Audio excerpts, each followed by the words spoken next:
Good evening and thanks for joining us on Engendered, a show where we discuss everything about the female gender. I am Victoria Agbi. I am Pamela, Ajaero. Welcome to the program this evening. Like you said, it's a program where we discuss everything relating to the female gender.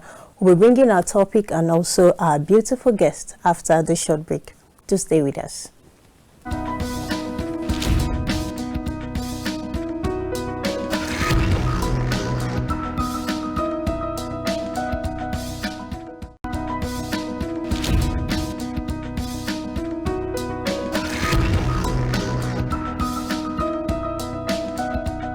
Please, girls, let's be fast with our chores. It's almost time for Engendered.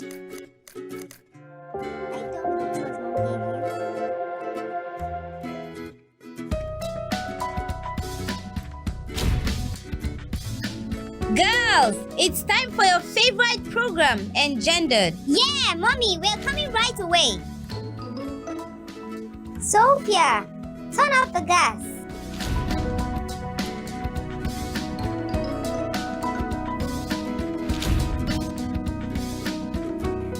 What are your fears as a woman? And what are your doubts as a lady? You think you're alone with those thoughts? Then welcome to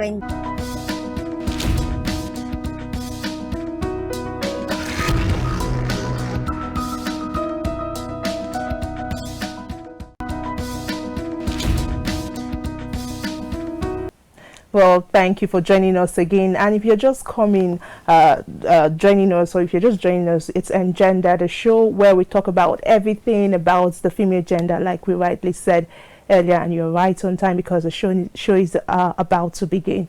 And today we'll be discussing about a very important topic, raising a girl child into leadership roles. And we'll be doing this with our guest in the studio. She is a media consultant and of course a public analyst, and her name is no other person than Adejoke Jemima or Jemima. Which one? Welcome to the show. Thank you for having me. Yes, my name is Adejoke Stephanie Henry. Yes, Jemima is also a special. So many names. I thought it's just Yorubas that named so much number of names. Well, I'm actually Yoruba. Wow. Not a coincidence. I said it. How do you do? Welcome to the program. Thank you for having me. It's a pleasure. How are you faring with the Tinubu's administration and the subsidy removal? Wow. It's not being easy.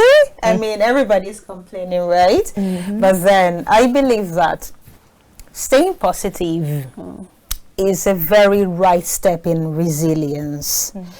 Resilience starts from the mind, right? So if your mental and mind game is up, you would be able to do your externals, right? So I try not to dwell on the negatives. I try to psychoanalyze and pump myself for my day-to-day activities. I mean, I have 4 children, so I cannot afford to not be strong. You get it? So there's a lot going on. You have to be a mother, you have to be a wife, you have to be a worker, you have to be everything to different people, right? So, I mean, I have to stay on top. Wow. Did you just say you have 4 children? Wow. Oh, God, great. You know, we keep having beautiful guests here that maybe when I get married, I start being children, I'll look like her. Wow. I admire your stature. It's so beautiful.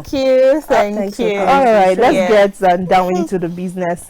Like I said, we'll be discussing leadership, raising a girl child into leadership roles. And I'll read something to you before we get right into the business of the day. In Africa's 54 countries, Nigeria ranks the lowest, coming 54th with a 5.45% female representation, while Rwanda ranks first with 47.95%.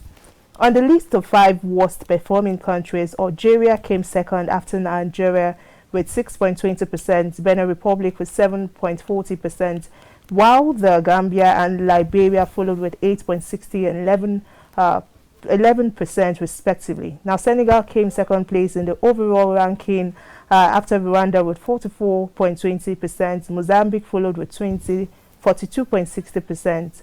Nigeria, according to the Inter-Parliamentary Union Women in Politics report 2022 ranked 184 out of 192 for women's representation in the national parliament.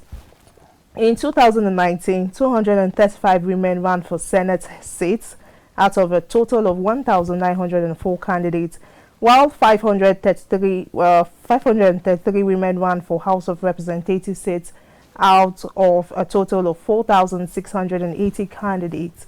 Before the 2023 elections, the numbers dropped to 21 women serving in the National Assembly, 8 in the Senate, and 13 in the House of Representatives, representing a 4.47% of the National Assembly membership.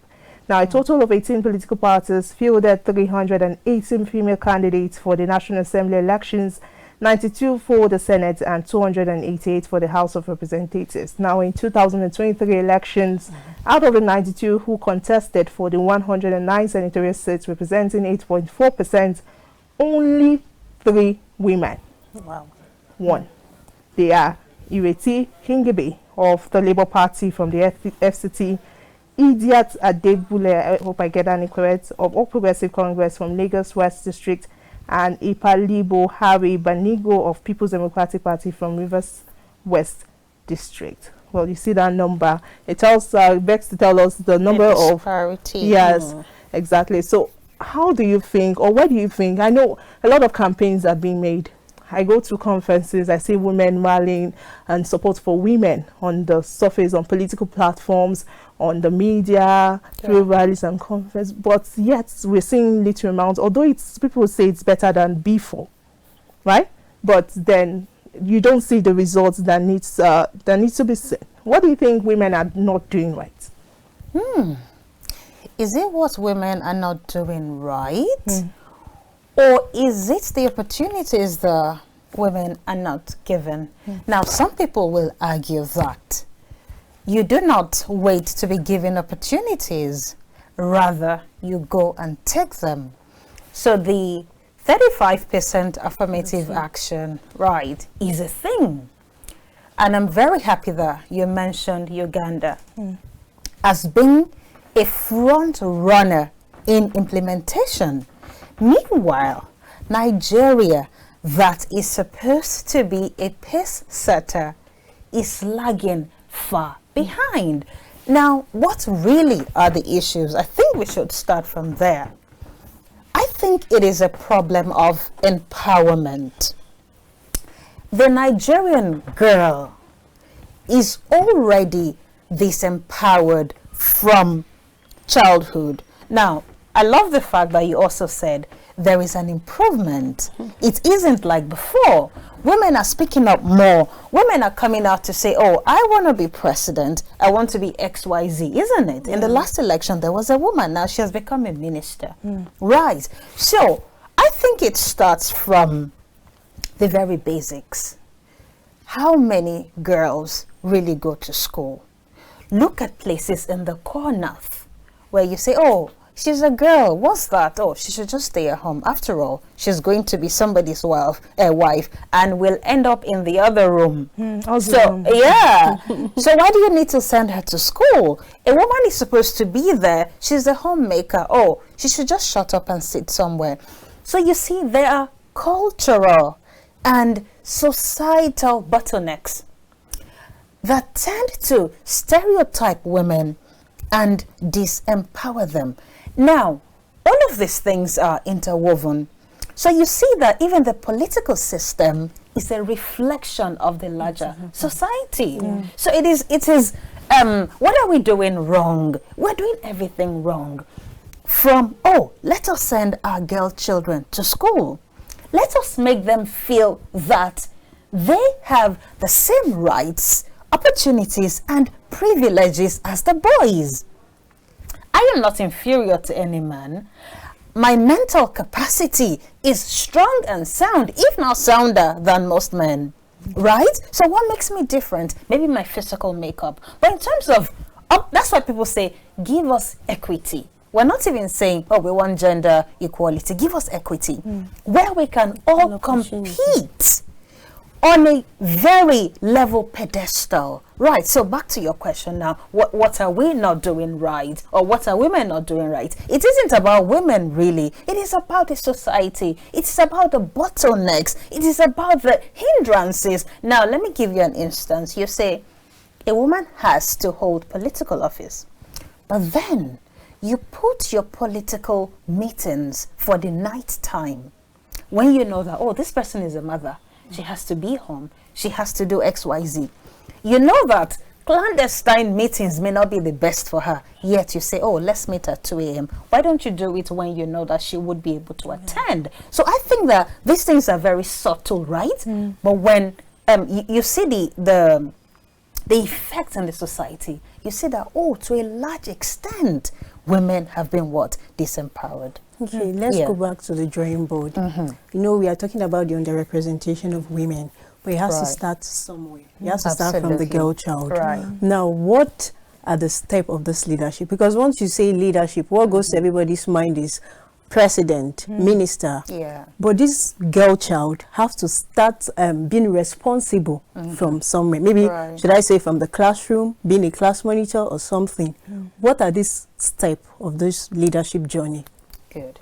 Thank you. So I have 2 daughters and I have 2 sons. So my girls are my older children, 11 and 10. Interesting. You get? Now, in my house, we have shared roles. Okay. You see, the empowerment of a person starts from home. The home, the church, the school. These are the agents of socialization. And once this is broken down, once this is not in alignment, every other thing is out of place. So at home, let's even take it from when men tell their wives that, oh, now, so girl, you they born. You never born Pekin. So they feel that if you don't have a boy, you don't even have a place in the marriage. That is already a negativity, isn't it?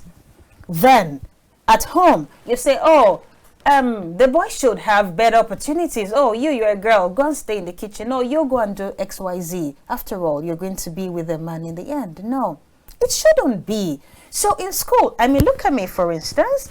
I was the head girl in my school, from primary school. So I learned how to come out and talk to people from that time.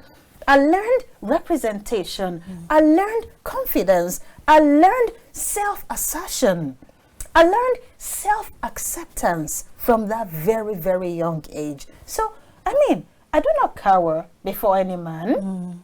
It is not pride. It is not arrogance. But I just have a self-assurance of the woman that I am. Right. So it starts from there. So church should not say, or mosque or religious centers should not say, oh, she be not girls, then be, oh, they should go and sit down. Let the boys have it. No.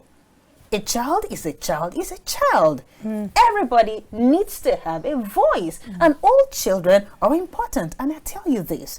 You know, they always say it's that if you educate a girl, you educate a nation, but that's true. Now, I am a mother. I know the kind of mental work that I put into the homework of my kids, because of course my husband has to go to work. But I stay there. I look at their books. Look, I tell myself, I say, imagine that I am not educated. Or imagine that I am not a smart mom.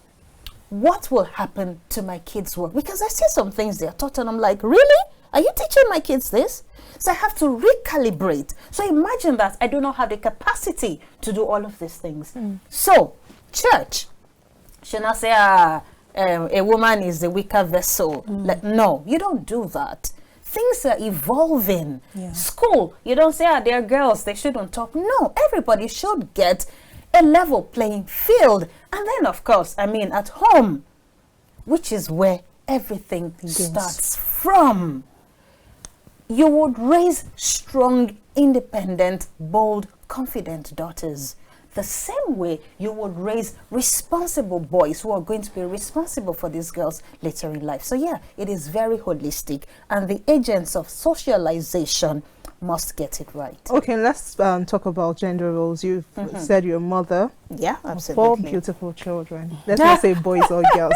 So it is often said that gender roles has actually contributed to the gap we see in when it comes to women representation in not just politics, in terms of affairs, leadership position as it is. I was reading a book by Jemima, the Feminist Manifesto, and she said something like people should be treated equally. What is good for the geese should be good for the gander. So when you tell a boy child that you have a toy of an aeroplane and the girl child has the toy of a Barbie doll, exactly like that, it means you're already telling them something that, oh, this is what you should be in the future, or you're putting some sort of mindset. How do you think parents, you're a parent, how do you think parents can inculcate leadership through gender roles?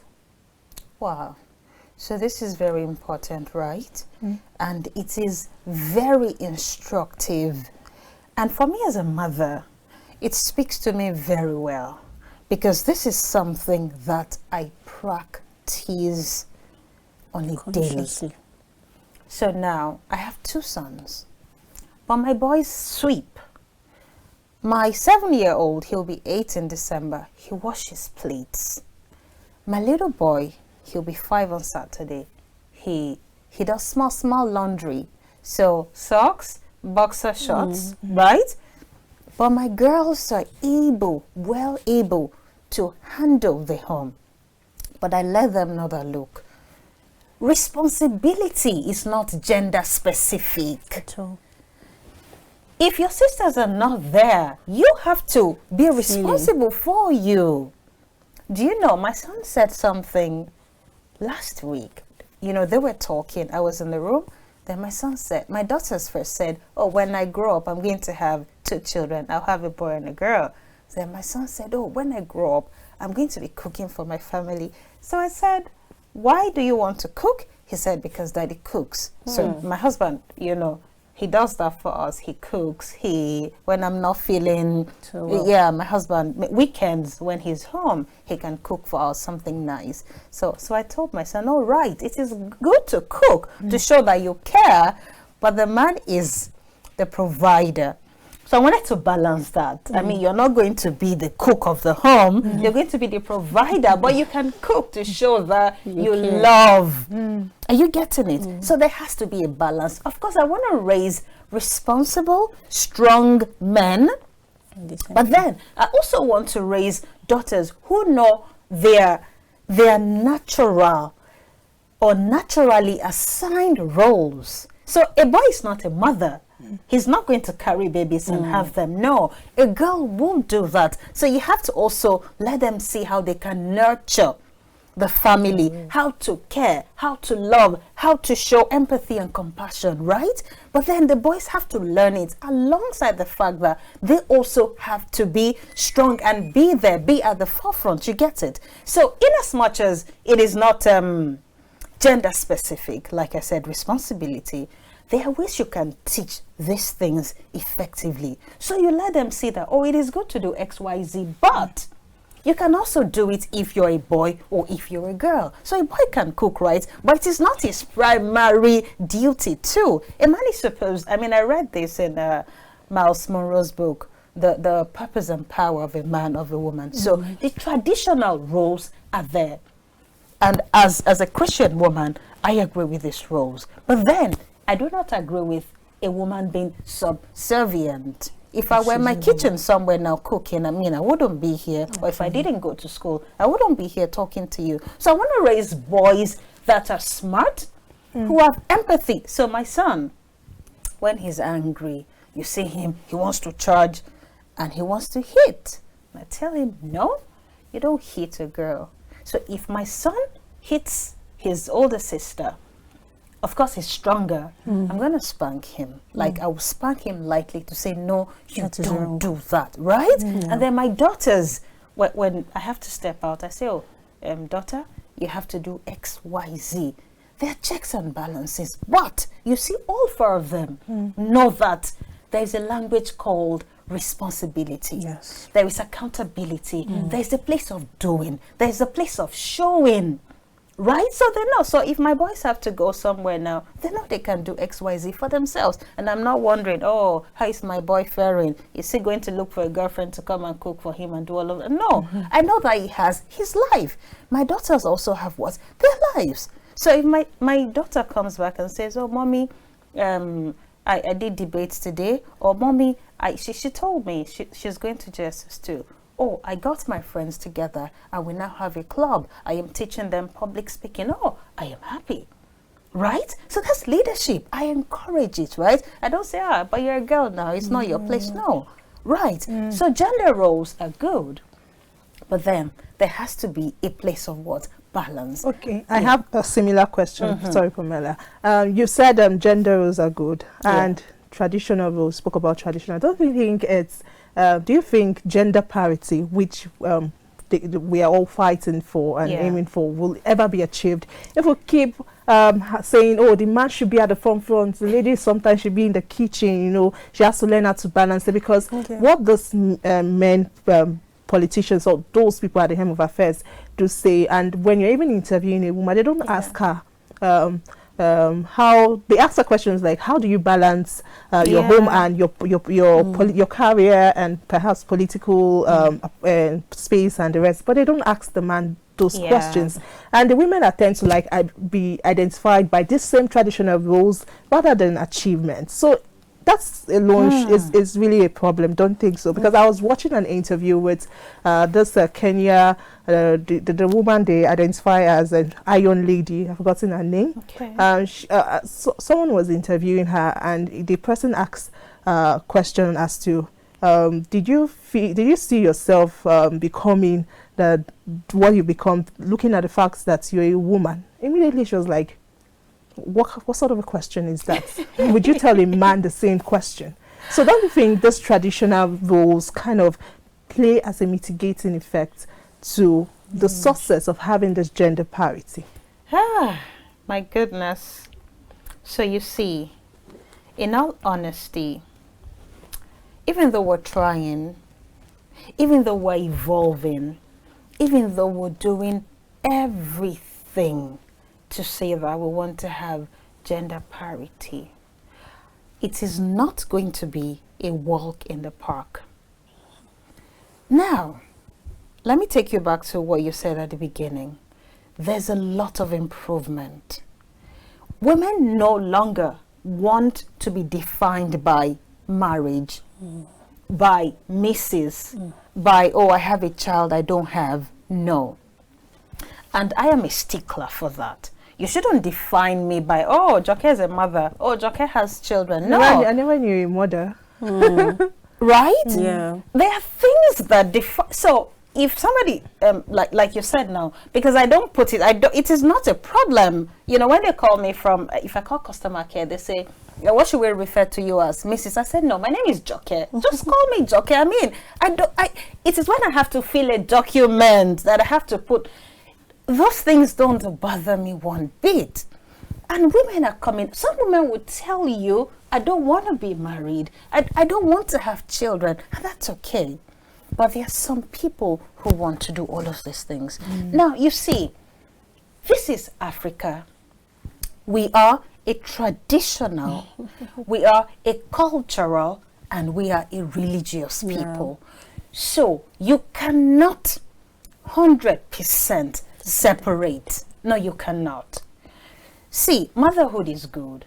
If you don't have good mothers, how would you raise good children who are going to make society better? Balance is key, but balance is also difficult. So what did I have to do? I mean, I'm a media person. I love the media. But what did I do? I gave up 10 years of my life to say, oh, I'm raising children. So I had to do other things that would allow me cater to my little kids, because I want to raise good children. And then once my kids are grown, or now that they're grown to an extent, I am saying to myself, oh, Joke, it is time to pick up your own dreams. You get it? So now that I am aspiring, nothing is going to stop me. If I raise bad children, people are going to point fingers at me. I don't want that to happen. So you cannot separate it. I do not think it is totally separable. No, I don't think so. So you see, I believe that men are having men lead or having a man up there isn't bad, but having a woman there too isn't bad. It can be achieved. It is just that for a woman, if you can't have a newborn and then you're going on for a political rally. No. So these things naturally are holding you back. Yeah, but what I'm saying is a time will come when you will also do what? Get your chance.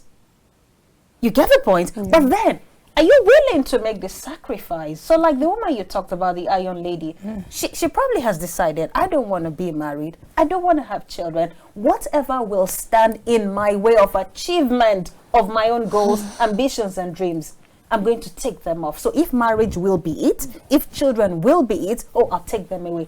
That's her choice. And I tell you, it is perfectly okay. But there are some people that will say, no, I want to have children. I want to raise them. I want to give them the best. So I will stay behind for now. Yeah. And then at a later date, I will pick it up. So you see, I'll say this at this point. Motherhood or femininehood should not hold you back. It is not an excuse.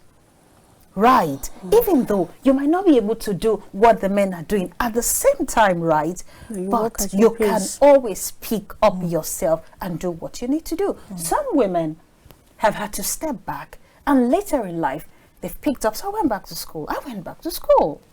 You know, I picked up everything that I left behind because now I can fly. So I do not think it is ever too late to be anything that you want to be. And you see, for me, Adejoke, being a woman is not going to stop me. So even though my society, my culture, everything around me is saying, oh, but you're a woman, slow down. No, I will not slow down. I may slow down initially because of certain things I want to do. But in the end, I am going to pick myself up and just be up there. Yeah. Talking about holding back. Now I want you to talk about the challenges and barriers these ladies face in leadership position. I have a story in my local church. They were meant to do youth election so they can elect president and the rest of the ESCOs. Yeah. So you can see, I believe, I wanted to say add to something Victoria said about this gender balance. I believe in capability. Absolutely. Now it was very glaring that there is a lady there that everybody sees that she's capable of being the president of that organization. But now because she's a woman, she cannot, they are seeing it, those men are saying, this woman can handle this position. But then because of their patriarchal nature, they went one side, some group of men, and they're like, this woman is capable, but we cannot allow her win. We cannot allow her. We have to incite other people not to vote for her. How will this woman come and be ruling over us? This is one of the problems I see women face, even when they are capable in some of these responsibility, leadership position and all that. Men don't see their, instead they turn blind eyes. Not like they don't see, they know, but they turn blind eyes. What are these challenges and what can be done about this? Well, I mean, that story you told now just saddened me, right? Yeah. So you see, I met a man one day, and then he told me, he said, I am a he for she. He for she. Yeah. I'm a man speaking for women. So men who love women should speak up for them. That's important. Now, there are lots of bottlenecks. That's what I talked about earlier. This is a church, a religious place. And it starts from there. People would justify and even tell you that, oh, women are not supposed to talk. They are not supposed to lord it over men. In my fellowship group, let me give you this example. Last week, I think on Friday, somebody sent something to the group about 30 things and said, a woman is this. A good woman is the one that will help a man save. A good woman is the one that will not talk. She will only talk when she would only talk when spoken to. They now listed it. Oh God! I was exasperated. Come and see the way all the ladies in that group just started jumping out. I'm like, all these things you've listed, I know they dear. Like, count me out. I said, if this is your richer scale for measuring who a good woman is, no, please, just leave me out of it. Then I said, you cannot keep boxing women into your ideology of who an ideal woman should be. Like they will say, let women breathe. Let women to be. Let Nigeria breathe. Nigerian women. Honestly, allow women. Do you know that thing said a good woman would not talk down on any man, regardless of his financial state. So me, I responded and I said, what's my business with any man? Are you my husband? No. I don't have any business with you. You're not my concern or priority. I don't care. So respect should be the one I'm giving to the man that is my own.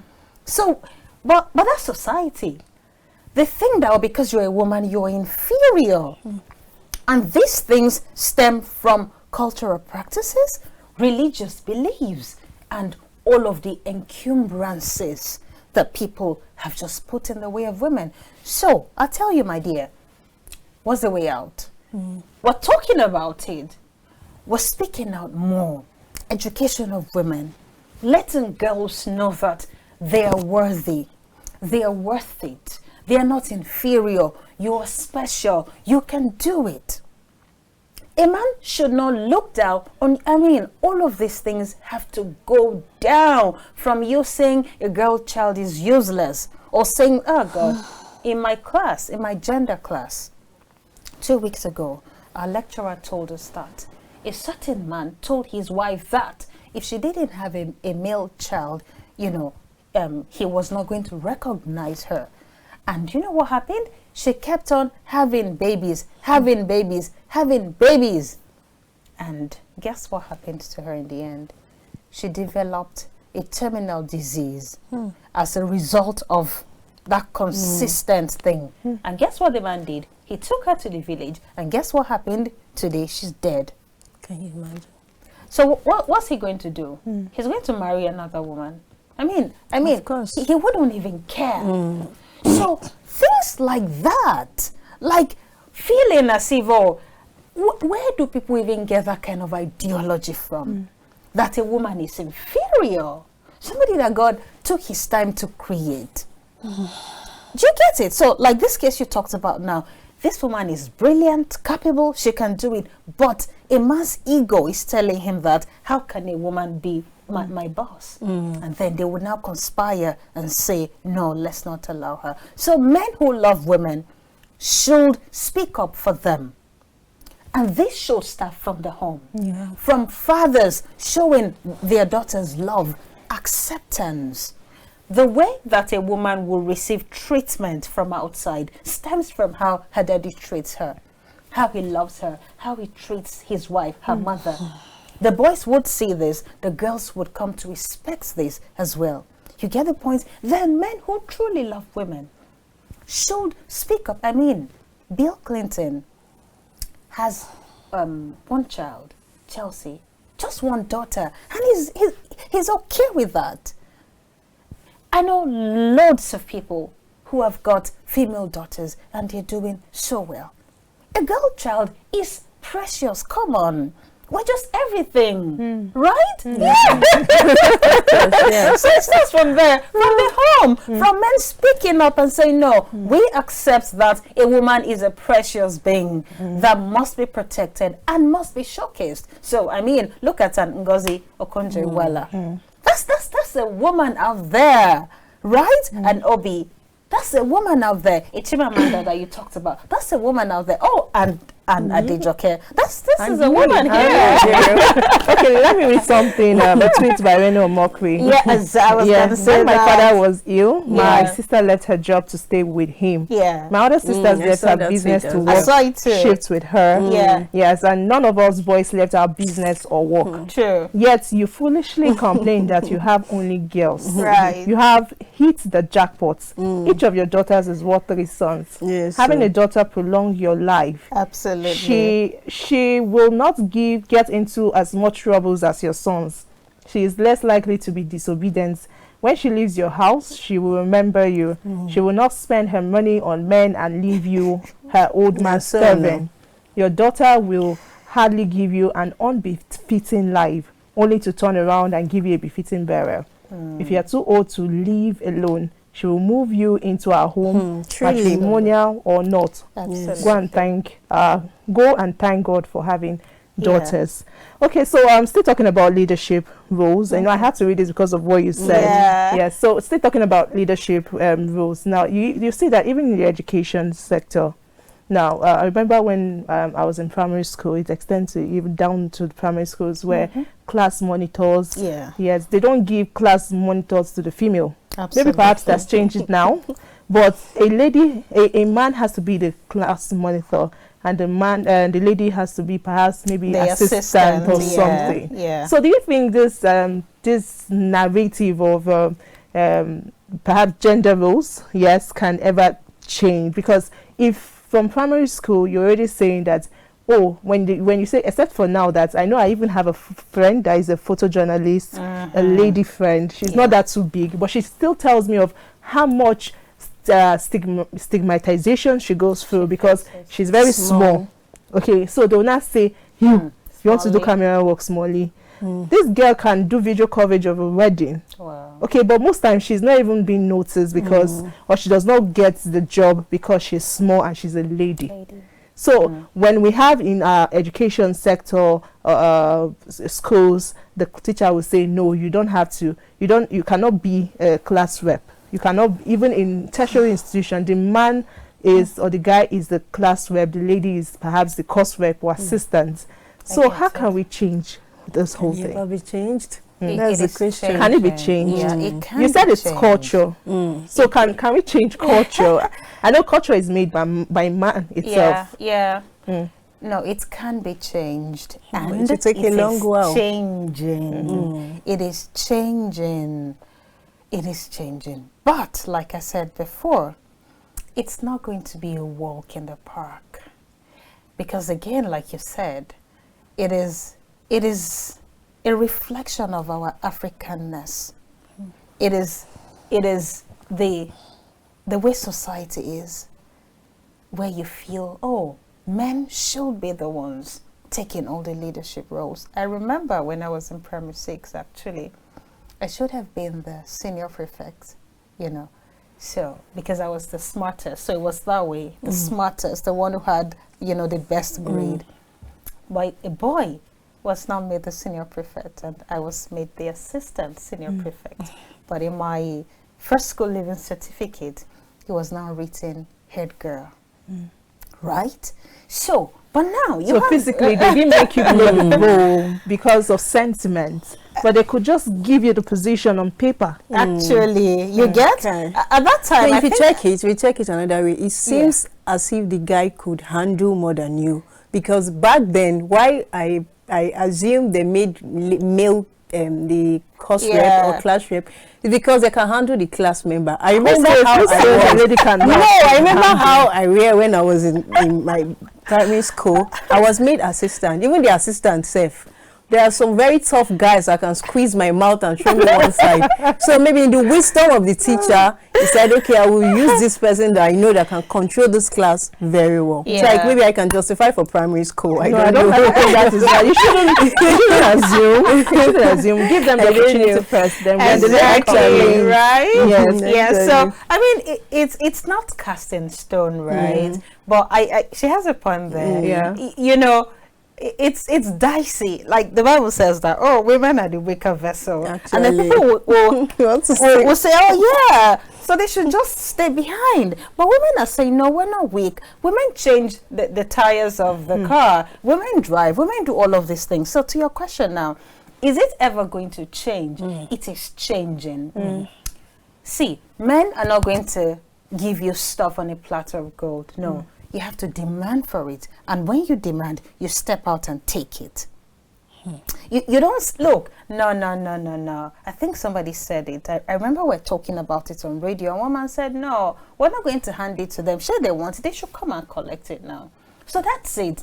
You have to be forceful. You have to be emphatic in your demands, and you have to stay there. Look at the 35% affirmative action. Women went to National Assembly and they stayed there. They protested. It was everywhere on radio. They were shouting, we want this, until government budged. You get it? So if they had kept quiet, it would have just been swept under the carpet. So you make your demands, and you keep talking about your demands, and you keep giving reasons why your demands have to be met. Right. So things are going to change, right? It may take a while, but I tell you, every drop in the ocean is something. They say, a tree does not make a forest, but you keep planting and planting and planting, you see that, many are springing up, isn't it? So it may not happen today or tomorrow or next year, but surely I believe that a time will come when it will happen. If Uganda can do it, why not Nigeria? Right? So more women are being educated now. There's more enlightenment. Social media is there. You can now see that, I can actually do this. me, right? Girls coding. I mean, the possibilities are what? Endless. But but some women now just want to dive into anything just to compete with the men. I feel some people are getting it wrong. Like they just go into, let me go into this, I want to compete with this man. I believe maybe we are female, we stay in our femininity. We should remain there. We shouldn't leave it because of competition with the men. Because I've seen many scenarios where I see women I want to show this man. I don't think those are necessary. At all. Like I said earlier, I believe in capability. If it's something that if your strength can carry, you can go ahead and do it. But it's not something you have to go because go show them say I don't arrive. So once the motive is wrong, every other thing you build on it will also be wrong. So it should not even be for anyone, right? Self-improvement is for me. First off, I am the first beneficiary. I don't want to compete with my husband or with any other man. Look, I don't really care about you. It is for me. People go ahead to compete with their husbands these days. Some people do it, but I mean, for me, I don't care about such things. When you see me, I want you to leave me with the impression that, I just spoke to a very brilliant young lady. And that's always been, I don't even want you to say, she's beautiful. No. It's never been that way. You should see and say, this Joker, I think she's a very smart lady. I would want to talk with her again. I should leave that kind of impression with you. So everything that I do is first off for me, and for those who are going to come in contact with me, especially my own children who I'm raising. You get it? So it is not competition. I mean, they say the sky is big enough for everyone, isn't it? So if I'm already having that kind of mentality that, I want to compete, come on. Every other thing I do would just be born out of negativity. And I do not think that's how to do life. Okay, so do you think that women can still do enough? Because during the campaign by President Bola Ahmed Tinubu, he had promised that it's going to be an all-inclusive government, including the PWDs and the rest. But in reality now, after the election, we saw a different face because the ministerial appointment is done and dusted. Although he said there will be perhaps there will be kind of rectifying as it goes on in case of ministers that do not perform. Now we saw that out of 45 ministers, only 8 females were women. Not even up to half. And I remember that of humanitarian. She had perhaps contested for presidential. And then So do you think that women should do enough? And perhaps holding the government accountable would do more, because he had promised that it's going to be all-inclusive. What is wrong with having the 35% affirmation? What is wrong? So do you think women should do more when it comes to, I know they're doing a lot of sensitization and a lot of campaigns and the likes, but... But ask yourself, who are those who even vote more? It is the women. I was going to give you statistics on that based on INEC. It is women who vote more. Women are the ones who stand under the sun. women are the ones who are putting the men there. So that's even enough grounds for you to say, oh, we demand X, Y, Z.